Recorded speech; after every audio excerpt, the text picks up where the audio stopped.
No one teaches us on how to maintain a long-term relationship. We have all seen Disney movies, read books about romance and the early days of connection. But keeping a healthy relationship is a skill. And I want to share with you 5 of my best tips about how to keep your relationship healthy. Number 1 tip I have is create a daily ritual of connection. Many people come to my practice in LA saying that my partner and I are roommates.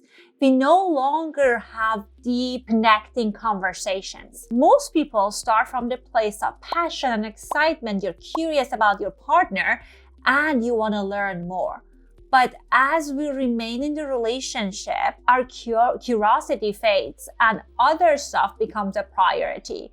Then the conversations with our partner perhaps turn to talks about what you need to do, when are you going to pick up the kids, chores, vacations, and it becomes rare for us to have those soulful conversations. Carve out a specific time during the day and really have a meaningful connection with your partner. I have clients that I recommended them to do that, and they chose at bedtime, give each other sensual massages and talking about what they're feeling, what they're experiencing, how was their day with their partner. Some people choose to do it the first thing in the morning.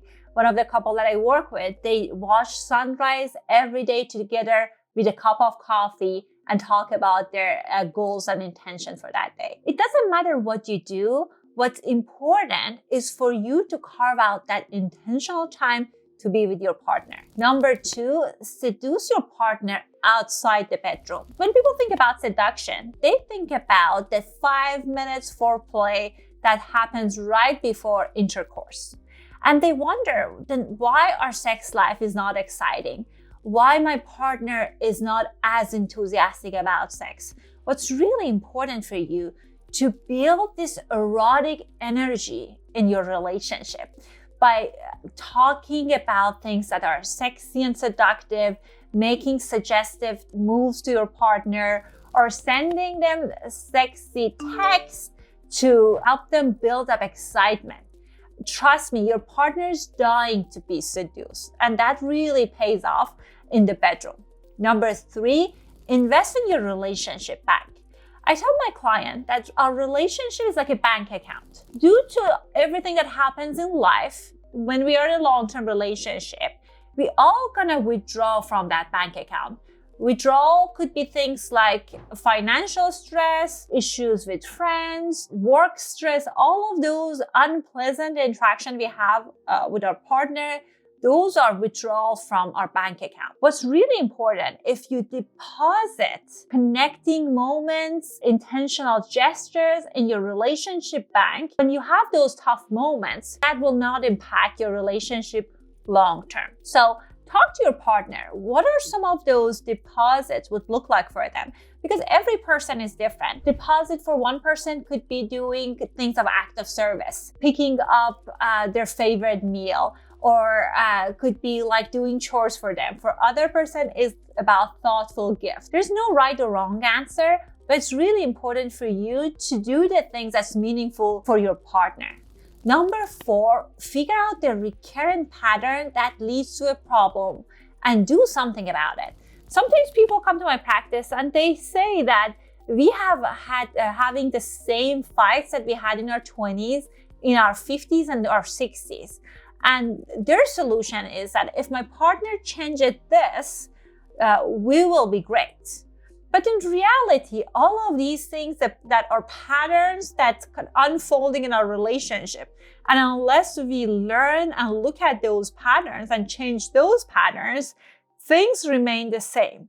The first step for you is to think about and identify those patterns.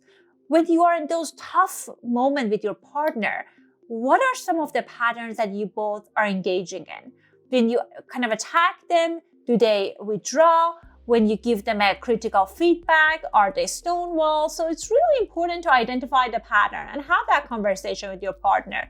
Sometimes couples together can change those patterns by bringing awareness to it. For some people, they need additional help. So you can just consult with a couples therapist for a few sessions and get ideas on how to change those patterns. And last one, number 5, is my favorite time. Schedule sexy time in your calendar, doing something erotically charged. I know when I say schedule sex, people think about kind of, I don't want it, it's kind of like intimacy, sex to be something else in our calendar. That's not what I necessarily talking about. I want you to have intentional time in your calendar that you will be able to connect in a sexually meaningful way with your partner. It doesn't mean that you have to have intercourse. Actually, my recommendation for you to explore different novel things that you can do with your partner. If you are feeling kind of stuck that we have been doing the same thing for years and years, and we don't know what else is out there, do not worry. I curated a list of 100 things that you can do with your partner tonight to make things exciting and interesting. Some of them are like recommended erotica that you can listen or watch together. Some of them are doing activities. So the list is free. That's my gift to you. So make sure you are checking out the list. The link to the list is under the video. And if you like my channel, make sure you're subscribing so you get our sexy tips every week in your feed.